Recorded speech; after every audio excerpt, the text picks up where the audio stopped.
El balde golpeó mi espalda y el agua helada me arrancó el sueño de un golpe. El frío quemó la piel antes de que pudiera abrir los ojos, y por un instante creí que el corazón se me detenía. Eran las 5 de la mañana, la casa entera dormía, menos ella. Desde la puerta, su voz cortó el silencio como un látigo. «Levántate, vieja inútil. Mi familia ya está llegando». No tuve tiempo de pensar. El cuerpo reaccionó antes que la mente. Me quedé sentada sobre el colchón empapado, temblando, con el camisón pegado a la piel y el cabello chorreando sobre el rostro. El olor a humedad y a jabón barato se mezclaba con el perfume caro que venía del pasillo. Frente a mí, de pie, estaba ella, la mujer que un día llamó mamá solo para después arrebatarme cada rincón de la casa. Llevaba una bata de seda color vino, el cabello recogido con cuidado, los labios pintados como si la madrugada fuera su escenario. El balde de metal rodó hasta mis pies y dejó un rastro oscuro en el piso. Yo lo observé girar despacio, como si ese ruido marcara el final de algo que no sabía nombrar. Ella cruzó los brazos y sonrió con una calma que me dolió más que el agua fría. «Apúrate», dijo, «no quiero que mi mamá te vea en esa facha». Lo dijo sin mirarme, ajustando la bata como quien alisa una vida perfecta. Abrí la ventana para dejar entrar el aire y vi cómo la lluvia empezaba a caer, golpeando las macetas que yo misma había cuidado durante años. Pensé en cambiarme, pero la ropa del armario ya no era mía. Poco a poco me habían ido desplazando, primero de la mesa, luego del baño, después del patio y, finalmente, del cariño. Ahora apenas quedaba mi rincón, ese catre del fondo donde ni el sol llegaba del todo. Escuché pasos en la escalera, risas contenidas, una voz familiar que preguntaba qué pasaba. Era mi hijo. Ella respondió sin dudar. «Nada, amor, tu madre tuvo un accidente con el agua». Su tono era tan ligero que parecía que hablaba de una mancha en el piso.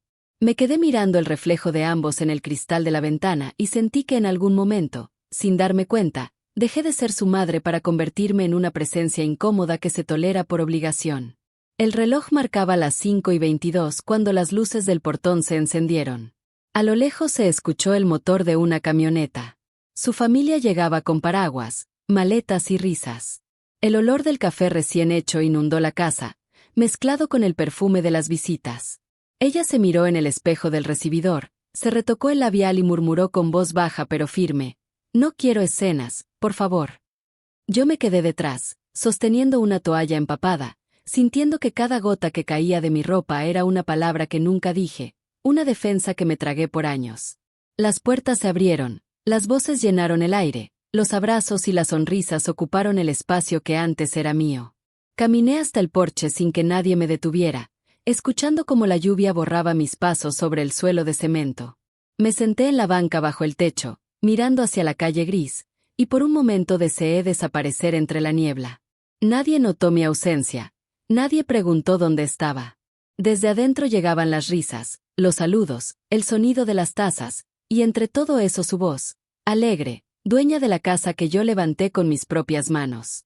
Entonces una ráfaga de viento abrió de golpe la puerta principal, y el agua del patio entró salpicando los zapatos de todos. Una de las visitas volteó hacia afuera y me vio, empapada, con la maleta lista junto a mis pies. No hizo falta explicar nada. Sus miradas se cruzaron y el silencio se hizo más fuerte que cualquier palabra. En ese instante, lo supe, algo dentro de la casa, y dentro de mí, acababa de romperse para siempre. Seguí sentada, quieta, con el alma helada. Pero dentro de mí, muy en el fondo, algo empezaba a despertar. Cuando uno envejece, no lo hace de golpe. Se envejece despacio, entre pequeños silencios y renuncias que parecen nada. A veces pienso que mi vejez empezó el día que vendí mi anillo de compromiso para pagar el último semestre de mi hijo. Él soñaba con ser ingeniero y yo creí que un título le abriría las puertas que la vida me cerró a mí. Trabajaba en una panadería desde la madrugada hasta el atardecer, amasando el pan mientras imaginaba su nombre en un escritorio limpio, lejos del olor a harina y del cansancio que se pega a los huesos. Su padre murió cuando él tenía 12 años. Desde entonces, la casa y yo nos volvimos una sola cosa, las paredes, las grietas, las goteras, todo respiraba mi esfuerzo. Aprendí a reparar enchufes, a coser, a cocinar con poco, a no quejarme. Lo hice por amor, porque una madre no mide los sacrificios cuando ve a su hijo avanzar. Lo vi graduarse con el traje que cosí a mano y sentí que cada noche sin dormir había valido la pena. Cuando trajo a esa muchacha por primera vez, sonreí de verdad. La vi joven, educada, con un perfume que olía a ciudad y promesas, y pensé que al fin mi hijo había encontrado una compañera que le daría la paz que yo ya no podía ofrecer. Me esforcé por agradarle. Cocinaba sus platos favoritos, lavaba su ropa, dejaba la casa impecable antes de que llegaran del trabajo. Pero el brillo en su mirada no era gratitud, era una especie de curiosidad mezclada con lástima, como si me observara desde un lugar más alto. Los primeros meses fueron amables. Ella me llamaba mamá, me pedía consejos para los guisos y se reía cuando le contaba historias de mi infancia. Pero con el tiempo, esa dulzura se volvió una cortesía forzada. Comenzó a corregirme por detalles pequeños, la forma en que doblaba las toallas, cómo servía el café, o el modo en que limpiaba los pisos. Decía que yo hacía las cosas a la antigua, y aunque lo decía sonriendo, en su voz había una sombra de desprecio que solo yo percibía. Cuando se casaron, él insistió en que me quedara con ellos solo un tiempo, mientras encontraban un lugar más grande. Ese tiempo se volvió años. Y en esos años, la casa que construí con mis manos se transformó en territorio ajeno. Cambiaron los muebles, pintaron las paredes, guardaron mis cosas en cajas y dijeron que era para modernizar. Mi retrato con su padre desapareció del aparador y cuando pregunté, ella dijo que lo había guardado para evitarle polvo. Yo trataba de no incomodar. Me levantaba antes del amanecer para barrer el patio, preparar el desayuno y dejar el café listo. Esperaba que mi hijo bajara, me diera los buenos días como antes, pero con el tiempo se volvió más callado, más distante. Las conversaciones se llenaron de silencios, como si tuviera que elegir cada palabra con cuidado para no provocar. A veces pensaba que él tampoco era feliz, pero la comodidad tiene un precio, y la suya era mirar hacia otro lado. Una tarde, mientras lavaba los platos, escuché su voz en el teléfono. Sí, mamá, todo bien. Ella sigue aquí, pero ya veremos qué hacer. No supe si se refería a mí o a su esposa, pero sentí una punzada que me cruzó el pecho. Esa fue la primera vez que entendí que ya no tenía casa, que mi presencia era tolerada por costumbre. Sin embargo, me quedé. No por miedo, sino porque aún creía que el amor de un hijo podía pesar más que el orgullo de una nuera. Pasaron los años y el cariño se volvió rutina. Me conformé con los pequeños gestos, un plato de comida caliente, una palabra amable, la visita de algún vecino que todavía recordaba mi pan. Vivía en el cuarto del fondo, el mismo donde una noche el techo se filtró con lluvia y yo puse una cubeta para no despertar a nadie. Desde entonces, cada gota que caía era un recordatorio. Había pasado de ser el corazón de esa casa a ser una sombra silenciosa dentro de ella. Nunca me quejé. Ni siquiera cuando me quitaron la mesa que era de mi madre, ni cuando guardaron mis plantas para poner una fuente de piedra que nadie limpiaba. Pensaba que era temporal, que todo volvería a su lugar cuando llegara un nieto o cuando ella aprendiera a verme con ternura. Pero eso nunca pasó. El día anterior al agua helada, ella había pasado toda la tarde en la sala, hablando por teléfono con su madre. Reía alto, con esa risa que no deja espacio a los demás. Dijo algo como ya verás el desastre que tengo que soportar, y su madre contestó algo que la hizo mirar hacia mi cuarto con una sonrisa torcida. No imaginé que al día siguiente convertiría esa frase en una escena. A veces la vida no te grita que te vayas, simplemente te empuja poco a poco hasta dejarte en la orilla. Y cuando finalmente caes, ni siquiera hay ruido, solo el eco de todo lo que diste sin que nadie lo notara. Esa madrugada, cuando el agua helada me golpeó, no fue solo el cuerpo lo que despertó. Fue la memoria de todos esos años entregados sin esperar nada, salvo un poco de respeto. Y ni eso quedó. El sonido de las voces llenó la casa como un eco ajeno. Desde el porche escuchaba cómo las risas se mezclaban con el tintineo de las tazas, los saludos exagerados y el ruido de los paraguas goteando sobre el piso recién trapeado. A través del vidrio, veía los rostros iluminados por la calidez del comedor, el reflejo del fuego en la estufa y el movimiento de las manos al servir café. Parecía una escena perfecta, una familia feliz reunida bajo un mismo techo, salvo que ese techo ya no me pertenecía. Ella se movía con soltura, dominando el espacio como una actriz que conoce su papel de memoria. A cada paso, su voz se imponía sobre las demás, modulada, encantadora, con esa seguridad que solo da el sentirse observada. «Qué gusto tenerlos aquí», decía, «la casa necesitaba vida». Y yo, que aún estaba empapada, era la única sombra fuera del cuadro. Pude haberme ido esa mañana, pero algo me detuvo. Tal vez la costumbre de aguantar, tal vez el orgullo de no huir de mi propia casa. Me quedé en el porche, viendo cómo la lluvia se deslizaba por el techo de lámina y caía en el mismo balde que horas antes había golpeado mi espalda. Dentro, las conversaciones giraban sobre viajes, negocios, modas y anécdotas que me eran tan extrañas como un idioma que ya no entiendo. La madre de ella fue la primera en notarme a través de la ventana. Me miró con esa mezcla de sorpresa y desaprobación que no necesita palabras. Murmuró algo al oído de su hija, y ambas intercambiaron una mirada cómplice, una sonrisa breve que me atravesó como una aguja.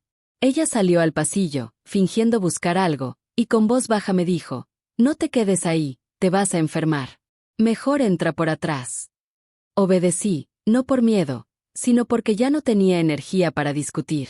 Entré por la puerta de servicio, la misma por donde alguna vez entraban los proveedores del pan cuando yo era quien mandaba en la cocina. El olor del café recién colado me golpeó de golpe. Era el mismo aroma que solía anunciar los domingos en familia, pero ahora se sentía como una burla. En la mesa del comedor, la madre de ella contaba cómo habían redecorado su casa en Guadalajara. Mostraba fotos en el celular, hablaba de los nuevos muebles, del jardín con fuente y luces. Todos la escuchaban con atención, mientras ella asentía con orgullo, como si esa conversación le perteneciera también. Mi hijo, entre ellos, sonreía de vez en cuando, sin mirarme, fingiendo normalidad. Lo observé un instante y sentí que ya no quedaba nada del niño que me abrazaba después de los partidos escolares. Ese hombre, sentado frente a mí, era otro, uno que evitaba mi mirada como si en ella hubiera culpa. Cuando la madre de ella mencionó la remodelación, mi nuera aprovechó para decir, con voz ligera: «Nosotros también hicimos algunos cambios aquí. Quitamos cosas viejas que ya no servían». Lo dijo sin mirarme, pero su frase cayó sobre mí como una piedra. Todos rieron con educación, y la conversación siguió, pero la herida quedó abierta. Permanecí en silencio, sirviendo café, moviéndome con cuidado entre las sillas, intentando no rozar a nadie, como si fuera invisible. Cada palabra que oía era un recordatorio de que ya no pertenecía a ese lugar. En un momento, la madre de ella me pidió azúcar con un tono amable pero distante, como se le pide a una empleada que no debe tardar. Y yo, sin saber por qué, sentí el impulso de disculparme. Más tarde, mientras ellos almorzaban, escuché a la hermana de ella preguntar: «¿Y la señora vive aquí todavía?». La pregunta fue inocente, pero la respuesta fue un veneno disfrazado de risa. «Sí, por ahora. Pero ya estamos viendo cómo acomodarla mejor», dijo mi nuera, y las risas se mezclaron con el sonido de los cubiertos. Nadie notó cómo me temblaban las manos al retirar los platos. Salí al patio con la bandeja en el pecho. Afuera, la lluvia seguía cayendo con paciencia, lavando el cemento como si quisiera borrar lo que pasaba dentro. Me quedé bajo el alero, respirando hondo, tratando de no quebrarme. Había soportado muchas cosas, pero esa forma de invisibilizarme, ese borrado lento y educado, dolía más que cualquier grito. Desde la ventana, escuché su voz otra vez. «Mañana vamos a hacer una cena especial. Quiero que todo esté perfecto». Su madre asintió, y todos aplaudieron la idea. Perfecto. Esa palabra resonó en mi cabeza como una ironía. Yo sabía lo que significaba en su boca: limpieza, orden, apariencias. Significaba borrar cualquier rastro de mí antes de que sus invitados llegaran. Esa noche, mientras la casa dormía, me senté en la cama húmeda con la maleta abierta. No por rendición, sino por instinto. Algo me decía que lo que vendría no sería un simple mal momento, sino una prueba final. Me quedé despierta largo rato, escuchando la lluvia, el tic-tac del reloj y el eco lejano de las risas que aún parecían flotar en los pasillos. A veces el silencio no es paz, sino un aviso. Y en esa madrugada, sentí que el mío estaba a punto de romperse. La casa olía a carne asada y a perfume caro. En el comedor habían puesto un mantel nuevo, copas de cristal y velas que ella había comprado especialmente para esa noche. Todo estaba dispuesto como si se tratara de una celebración, aunque nadie sabía exactamente de qué. Yo ayudé a colocar los cubiertos sin que nadie me lo pidiera, más por costumbre que por voluntad, y cada movimiento me recordaba que en esa mesa ya no había lugar para mí. Desde temprano, ella había estado dando órdenes con ese tono de falsa dulzura que esconde veneno. Asegúrate de que la sala esté limpia, no uses ese trapo viejo, ponte algo decente si vas a salir al patio. No respondía nada. Cuando uno ha vivido tanto bajo el mismo techo con quien te desprecia, aprende a reconocer los signos de la tormenta. Esa noche, el cielo estaba despejado por primera vez después de días de lluvia, pero dentro de la casa la tensión era tan espesa que se podía cortar con un cuchillo. Los invitados, sus padres, sus hermanos, un par de amigos, ocupaban cada rincón del comedor. La mesa brillaba bajo las luces, y las risas fingidas se mezclaban con el sonido de los cubiertos. Ella estaba radiante, con un vestido nuevo, el cabello perfectamente planchado y una sonrisa que no era para nadie en particular, solo para sí misma. Me pidió que trajera una jarra de agua. La sostuve con cuidado, procurando no derramar ni una gota, pero justo cuando me acerqué, uno de los sobrinos se levantó sin mirar y me empujó el brazo. El agua cayó sobre el mantel, mojando las servilletas. El silencio fue inmediato. Ella se levantó despacio, respiró hondo y, con una calma estudiada, dijo: «No te preocupes, mamá, todos sabemos que a veces los reflejos fallan». Las risas fueron contenidas, pero suficientes para que el aire se volviera más pesado. Me disculpé, recogí las servilletas, y mientras secaba el desastre, escuché cómo empezaba su pequeño espectáculo. Se dirigió a su madre, pero hablaba para todos. A veces pienso que uno tiene que cargar con lo que hereda, ¿no? Esta casa, por ejemplo. Cuando llegué, estaba llena de cosas viejas, de muebles rotos, de recuerdos que daban miedo. Pero poco a poco la transformamos. Ahora sí parece un hogar de verdad. Las palabras cayeron sobre mí con la precisión de un cuchillo. Nadie dijo nada, pero todos entendieron.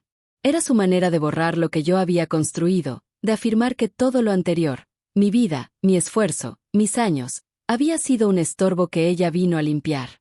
La madre asintió con orgullo. «Se nota», dijo, «todo luce moderno, elegante». Y ella sonrió, como si acabara de recibir un premio. «Sí, tuve que hacer varios sacrificios», añadió, mirándome sin mirar.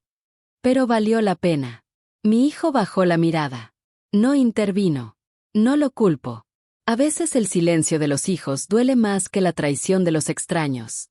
Después del brindis, cuando las copas chocaron y todos aplaudieron, ella tomó la palabra otra vez, con ese tono que se le escapa cuando quiere demostrar que está por encima de todo. «La verdad, me costó mucho adaptarme a vivir aquí. No es fácil compartir espacio con alguien que no entiende que las cosas cambian. Pero yo soy paciente.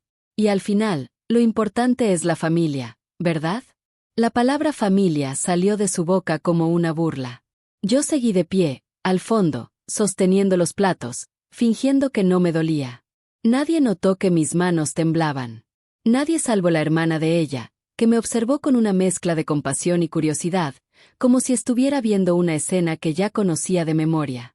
Cuando terminaron de cenar, ella me pidió que sirviera el postre. Lo había preparado con mis propias manos esa tarde, un flan casero, el mismo que su esposo, mi hijo, adoraba desde niño. Pero apenas lo puse sobre la mesa, ella dijo con voz clara: «Ay, mamá, no hacía falta que te esforzaras. Aquí ya tenemos quien se encargue de esas cosas». No lo dijo con rabia, sino con esa sonrisa cruel que destruye sin necesidad de gritar. Las miradas de los invitados se cruzaron y el ambiente cambió de temperatura. Su madre soltó una risa nerviosa. Alguien hizo un comentario torpe para aliviar la tensión, pero la herida ya estaba abierta. Terminé de limpiar la cocina en silencio, mientras ellos seguían riendo en el comedor. Cada palabra que llegaba desde allí era una punzada. Decían cosas sobre remodelaciones, viajes, planes. Nadie mencionaba mi nombre. Era como si no existiera. Me miré las manos arrugadas, aún húmedas, y pensé en todos los años que esas mismas manos habían lavado, cocinado, construido y sostenido sin pedir nada. Sentí el corazón latir con fuerza, pero no de tristeza. Era una sensación nueva, contenida, como si algo que había dormido dentro de mí comenzara a estirarse. Cuando las risas se apagaron y las luces del comedor quedaron en penumbra, la escuché hablar por teléfono, en voz baja, desde la sala. «Mañana viene el notario», dijo. «Por fin terminaremos con el trámite. Ya no quiero más complicaciones». Su tono era firme, satisfecho. No hizo falta escuchar más para entenderlo. Algo se estaba cocinando a mis espaldas, algo que implicaba papeles, decisiones, tal vez incluso la casa. Cerré la puerta de la cocina y respiré hondo. Esa noche no dormí. Saqué una caja vieja de la parte baja del ropero, la abrí y encontré los documentos que guardaba desde que mi esposo murió. Escrituras, recibos, cartas, fotos, papeles amarillentos que eran lo único que todavía me pertenecía. Los extendí sobre la cama húmeda y los miré uno a uno. No lloré. Solo sentí una calma nueva, una especie de claridad. Si ella quería guerra, no la tendría con gritos. La tendría con verdad. El amanecer llegó pesado, con ese tipo de luz que no calienta. En la cocina, el aire olía a café y a distancia. La noche anterior había dejado todos los papeles dentro de una carpeta azul, la misma que guardaba desde que murió mi esposo. La puse sobre la mesa, cubierta por un paño para que nadie la viera, y esperé. A las 11 llegaron los invitados. El notario venía con ellos, un hombre alto, de lentes gruesos, con una voz monótona que parecía acostumbrada a los trámites ajenos. Ella lo recibió con su sonrisa de anfitriona perfecta, la que usa cuando quiere demostrar que tiene todo bajo control. «Por aquí, por favor», dijo, abriendo el paso hacia el comedor. Mi hijo la seguía, con las manos en los bolsillos y la mirada perdida en el suelo. Cuando me vio, fingió sorpresa. «Mamá, ¿estás levantada tan temprano?». Asentí con una calma que no era mía. «He dormido poco», respondí. Quería ver cómo queda la casa en manos de su nueva dueña. El silencio que siguió fue breve, pero suficiente para que todos se miraran. Ella se encogió de hombros, fingiendo no entender, y con voz dulce respondió: «Ay, no exageres. Solo vamos a firmar unos papeles. Es algo normal». El notario abrió su maletín y comenzó a ordenar documentos sobre la mesa. Yo reconocí el sello de la propiedad. Era la misma escritura que había guardado por décadas, el papel que mi esposo y yo habíamos firmado cuando compramos el terreno con el dinero de nuestra juventud, el que habíamos pagado ladrillo por ladrillo. Ella hablaba con soltura, explicando a todos que solo estaban actualizando los nombres para facilitar trámites futuros. Yo la dejé hablar. Su voz llenaba la habitación con esa seguridad que da el creerse invencible. Decía que había sido complicado mantener la casa, que los gastos eran altos, que ellos habían invertido mucho para mantenerla en pie, y que lo justo era ponerla a nombre de quienes la sostenían. Cada palabra era un golpe disfrazado de razonamiento. Cuando el notario extendió el documento para la firma, me acerqué despacio. «¿Puedo ver eso?», pregunté. Él dudó, miró a ella, y ella, sonriendo, dijo: «Claro, mamá, es tu casa, puedes verlo si quieres». Tomé el papel entre las manos, lo observé unos segundos y sentí un escalofrío. El nombre de mi hijo figuraba como único propietario. Mi nombre no aparecía. Ni una mención. Ni una nota al margen. Era como si yo nunca hubiera existido. Levanté la vista y hablé con una voz que apenas reconocí. «¿Sabes lo que más me duele? No es perder una casa, sino ver en tus ojos la satisfacción de creer que ganaste algo». Ella intentó reír, nerviosa, pero su madre la detuvo con una mirada. Yo entonces levanté la carpeta azul y la abrí con calma. Dentro estaban las escrituras originales, firmadas por mi esposo y por mí hace más de 30 años. «Este documento», dije, dejando que el papel se extendiera sobre la mesa, «demuestra que esta casa fue pagada en su totalidad antes de que ustedes siquiera se conocieran. Los recibos de los pagos están aquí, junto con las transferencias que hice cuando mi hijo aún estudiaba». El notario parpadeó, sorprendido. «Esto cambia las cosas», dijo en voz baja. Ella intentó intervenir. «Eso ya no tiene validez, seguramente está desactualizado». Pero el notario negó con la cabeza. «No, señora. Si no hay escritura posterior firmada por la propietaria original, esta es la única válida». El silencio se hizo largo. Todos los rostros se tensaron. La madre de ella carraspeó, incómoda. Mi hijo no podía mirarme. Y ella, con el rostro rígido, dijo entre dientes. Entonces, ¿todo esto fue una pérdida de tiempo? No, le respondí. Fue una lección. Saqué un sobre del bolsillo y lo dejé frente a ella. Aquí están los comprobantes de los depósitos que hiciste con el dinero que yo te di para remodelar. Cada transferencia lleva mi firma. No te diste cuenta, pero usé mi cuenta antigua, la misma que abrí cuando trabajaba en la panadería. Ella abrió el sobre y su rostro cambió. La madre se inclinó para mirar, el notario observó los sellos del banco, y en ese instante comprendieron que no había escapatoria. Tú me quitaste el respeto, le dije con calma, pero no me quitaste la memoria. Todo lo que se hizo aquí lo pagué yo, hasta los ladrillos que sostienen las paredes donde hoy te crees dueña. Mi voz no tembló. No grité. No necesitaba hacerlo. A veces la verdad no necesita volumen, solo presencia. Ella intentó levantarse, pero su madre la tomó del brazo. Todos hablaban al mismo tiempo. El notario cerraba la carpeta. Mi hijo balbuceaba algo que nadie escuchó. Yo me quedé de pie, frente a todos, y por primera vez en muchos años, sentí que respiraba sin miedo. Entonces miré a mi hijo. Tú firmaste esto sabiendo que me borraban del papel, dije. No te culpo, el amor ciega. Pero un día entenderás que no se construye nada verdadero sobre la humillación de quien te dio la vida. Nadie respondió. Afuera, el viento movía las cortinas, y por la ventana se veía el cielo nublado otra vez, como si el tiempo repitiera la misma escena del agua helada, pero al revés. Ahora era ella la que temblaba. Tomé mis papeles, los guardé en la carpeta y caminé hasta la puerta. Nadie intentó detenerme. Antes de salir, me giré y dije despacio. Ya no vivo aquí. Pero esta casa seguirá hablando de mí mucho después de que ustedes se callen. Y salí. Afuera, la lluvia comenzaba de nuevo, suave, constante, como si el cielo me limpiara la vergüenza de tantos años. El portazo retumbó como un disparo. Detrás de mí, la casa que una vez fue mi refugio se llenó de gritos y pasos apresurados. Desde la acera escuché el murmullo de las voces, las discusiones atropelladas, el sonido de una silla al caer y el golpe seco de algo que se rompía contra el suelo. No quise mirar atrás. Después de tantos años, ya no necesitaba ver para saber cómo se desmoronaba todo. El cielo estaba gris, y la lluvia caía sin prisa, como si el mundo me devolviera el ritmo que había perdido. Me senté bajo el alero, en la misma banca donde días antes había llorado en silencio, y escuché cómo los gritos se mezclaban con los truenos. Ella gritaba su nombre una y otra vez, tratando de explicar lo inexplicable, intentando defenderse frente a los suyos, frente al notario, frente a una verdad que no podía manipular. Por la ventana entreabierta, alcanzaba a oír fragmentos de esa tormenta interior. Eso no puede ser cierto, tú sabías todo, me hiciste quedar como una tonta.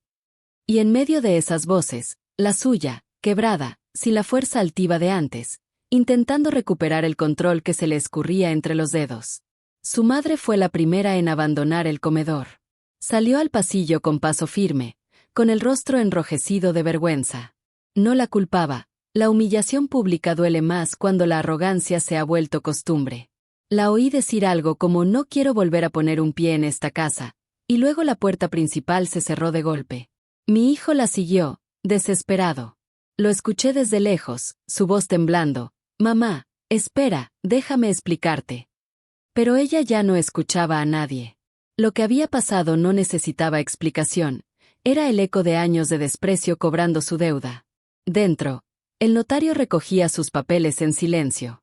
No hubo más firmas, ni acuerdos, ni sonrisas.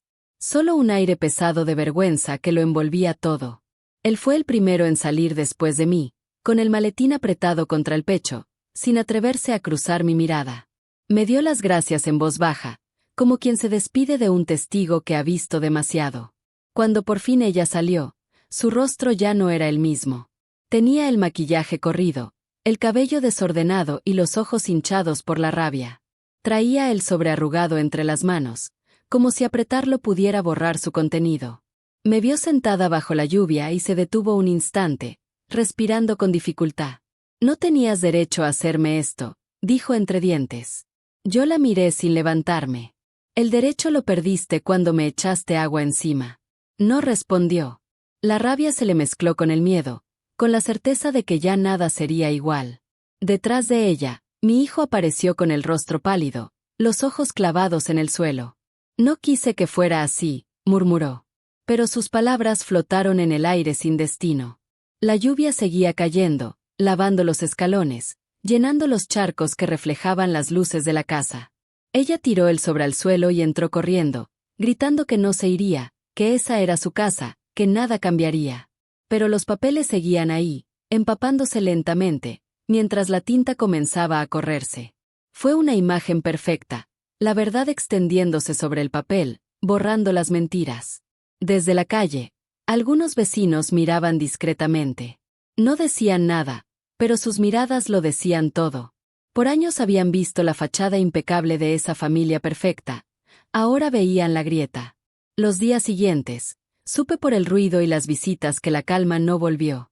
Llegaron abogados, parientes, llamadas a toda hora. Escuché fragmentos, discusiones por dinero, amenazas, culpas cruzadas. Mi hijo dejó de saludarme cuando pasaba, y ella evitaba salir al patio mientras yo estaba cerca. Era como si la presencia que antes querían borrar ahora se hubiera vuelto imposible de ignorar. No lo hice por venganza. Lo hice por dignidad. A veces, la justicia no llega con aplausos ni con testigos, sino con la certeza silenciosa de haber puesto las cosas en su lugar.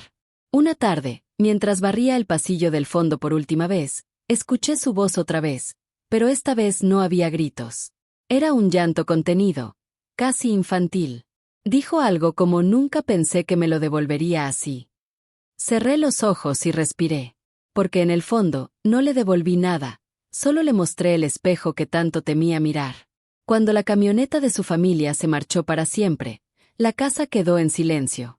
Por primera vez en años, ese silencio no dolía. Era limpio. Era mío. Pasaron algunos días antes de que él se atreviera a hablarme. La casa estaba distinta, vacía, como si el aire mismo se hubiera detenido.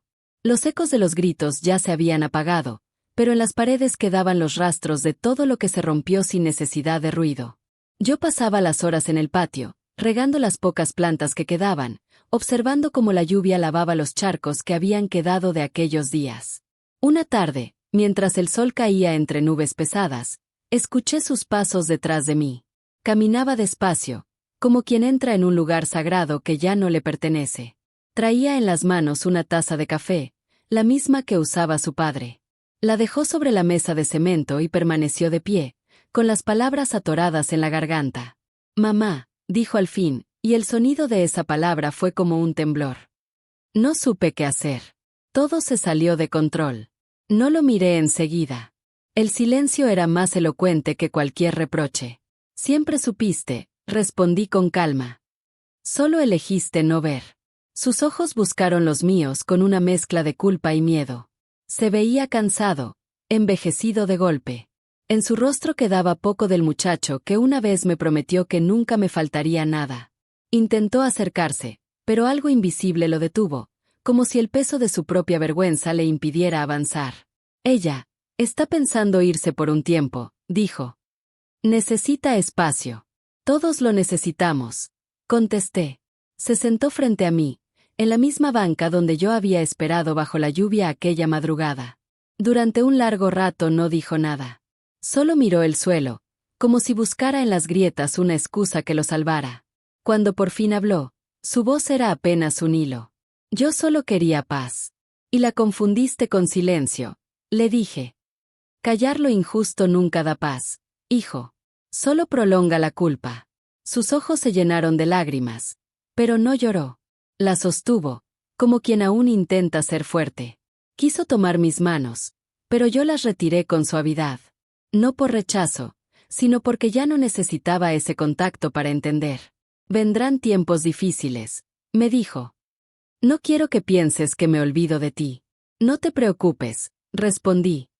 «Ya aprendí que uno no pierde a los hijos el día que se van, sino el día que dejan de mirarte con respeto. Y ese día ya pasó. No hubo gritos, ni recriminaciones, ni promesas. Solo dos personas unidas por la sangre y separadas por el desencanto. La tarde se iba apagando, y la luz dorada del sol entraba por las rendijas del techo, tiñendo su rostro de un brillo triste. Se levantó, tomó la taza y la sostuvo unos segundos, sin saber si dejarla o llevársela. Al final, la puso sobre la mesa, junto a las plantas mojadas. Gracias por todo, susurró. No me des las gracias, le respondí. Haz algo con lo que aprendiste. Que tu hijo no te mire un día como tú me miras ahora.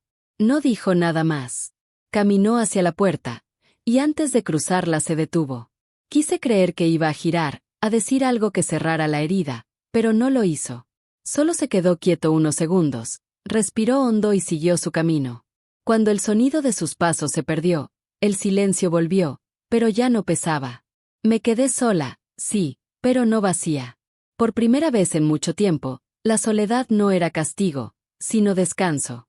Esa noche guardé las escrituras en una caja de madera, junto con las fotos de su infancia y la carta que su padre me escribió antes de morir. Cerré la tapa y la dejé sobre la mesa. No lloré. A cierta edad, las lágrimas ya no limpian, solo repiten lo que uno ya entendió. Salí al patio, y el aire olía a tierra mojada. Miré el cielo y pensé en todo lo que había soportado, en cómo el dolor también enseña a amar sin quedarse. Esa fue mi despedida. Sin abrazos, sin reproches, sin ruido. La despedida más honesta es la que se hace en silencio. El tiempo tiene su manera de limpiar lo que la rabia deja sucio. Pasaron los meses y la casa, que antes era escenario de gritos y apariencias, se volvió un lugar de calma. Las cortinas volvían a abrirse con la luz de la mañana, y el olor a pan recién hecho regresó poco a poco a la cocina. Yo no cocinaba para nadie, pero hacerlo me recordaba que todavía sabía cuidar de algo. Ella se fue sin despedirse. Una tarde, la vi cargar sus maletas en la camioneta de su madre, con los ojos ocultos tras unas gafas oscuras. No hubo escenas, ni disculpas, ni perdones. Solo un portazo suave y la sensación de un ciclo que al fin se cerraba. Dicen que después intentó vender la casa que su familia tenía en Guadalajara, pero no logró hacerlo. Las deudas, los pleitos y las apariencias terminaron pasándole factura. A veces la justicia no llega con jueces, sino con consecuencias. Mi hijo siguió viniendo de vez en cuando, con flores o algún pretexto. Ya no hablábamos del pasado, él lo evitaba, y yo ya no necesitaba respuestas. Lo veía llegar más tranquilo, más cansado también. En sus ojos había un arrepentimiento silencioso que preferí no alimentar. Aprendí que perdonar no siempre significa volver a acercarse, sino dejar de cargar lo que pesa. La vida siguió con su ritmo, sin sobresaltos. Los vecinos comenzaron a saludarme con más respeto, algunos se detenían a platicar, otros solo sonreían desde la vereda. Tal vez porque ya no me veían como una sombra, sino como alguien que sobrevivió a la tormenta sin perder la dignidad. Un día, vino el hijo menor de la hermana de ella a dejarme una carta. Decía que su tía vivía en otro estado, sola, y que había pedido disculpas a su madre por cómo me trató. No le respondí, pero guardé la carta en el mismo cajón donde conservo las escrituras. No por rencor, sino para recordarme que incluso el arrepentimiento llega cuando ya no duele.